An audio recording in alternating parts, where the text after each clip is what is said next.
সকাল সকাল ঘুম থেকে উঠে ভাবছিলাম আজকে কি রান্না করব কি রান্না করব। তারপরে হঠাৎ করে মনে হলো আচ্ছা সকালবেলা চালের রুটি আর সুজি হালুয়া করে ফেলি। তো এখন দেখি ঘরে সুজি নাই।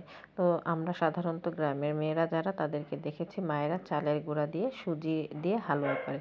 সেটা দিয়ে কি হয় জানেন, খুবই মজার হয়। তো যেহেতু আমার চালের গুঁড়া আছে তো আমি সুজি রান্না করা শুরু করে দিলাম। তো কিছুটা ঘিও ছিল, তো আমি 1 চামচ ঘি দিয়ে দিলাম। ঘি দিয়ে হাফ কাপ চাউলের গুঁড়া দিয়ে দিলাম।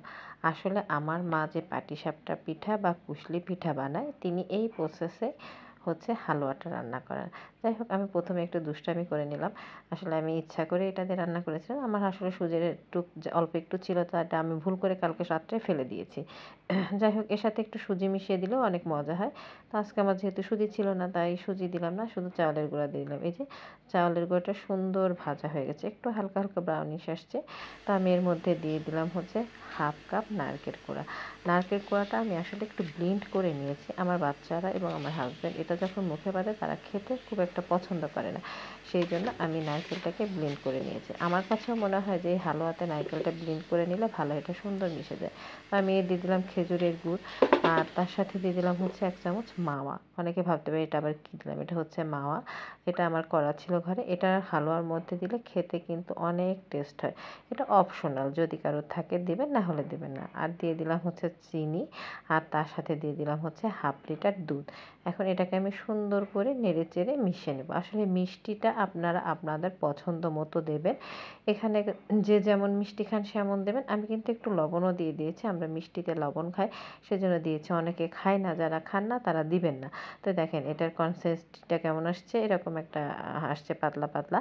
তো আমি এটা প্যানে বসে দিয়ে চুলাটা ধরিয়ে দিয়েছি, মিডিয়াম আঁচে রেখেছি আমার চুলাটা। এবং এটাকে অনবরত নাড়তে হবে, নাড়া কিন্তু বন্ধ করা যাবে না, কারণ নাড়া বন্ধ করলে এটা আটার দলা পাকিয়ে আসবে। তো যাই হোক, এভাবে নাড়তেই থাকবেন, দেখবেন যে খুব একটা সময় লাগবে না, 5 মিনিটের মধ্যে পুরো রান্নাটা হয়ে যাবে। তো যদি আপনাদের ঘরে ঘি না থাকে তাহলে আপনারা সয়াবিন তেল দিয়েও রান্নাটা করতে পারেন, কোনো সমস্যা নেই। আসলে ঘিটা দিলে খুব সুন্দর একটা ঘ্রাণ আসে, তো এই জন্য। আর আমি যে ঘিটা দিয়েছি সেটা একদম পিওর ঘি, আমার বাসায় বানানো। এই জন্য আমি এই ঘিটা দিয়ে রান্না করি। আমার বাচ্চাদের যখন আমি খাওয়াই তখন এটা দিয়ে রান্না করার চেষ্টা করি। যে দেখেন এটা কিন্তু খানিকটা ঘন ঘন একটা ভাব চলে আসছে, বললাম না খুব অল্প সময়ের মধ্যে ঘন হয়ে আসে। আসলে এই যে হালুয়াটা, আর আমি দেখি ইউটিউবে আপুরা যারা পাটিসাপটা পিঠা বা বলেন কুশলি পিঠার যে ভেতরের খিরসাটা বানায় সেটা নারকেলের পুর বানিয়ে দেয়।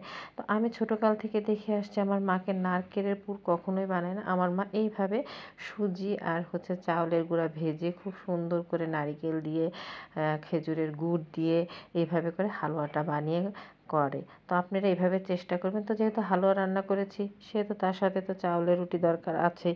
তো এই যে দেখেন আমি এর সাথে চাউলের রুটিও করে নিলাম। তো এই যে আমি খেতে চলে আসছি।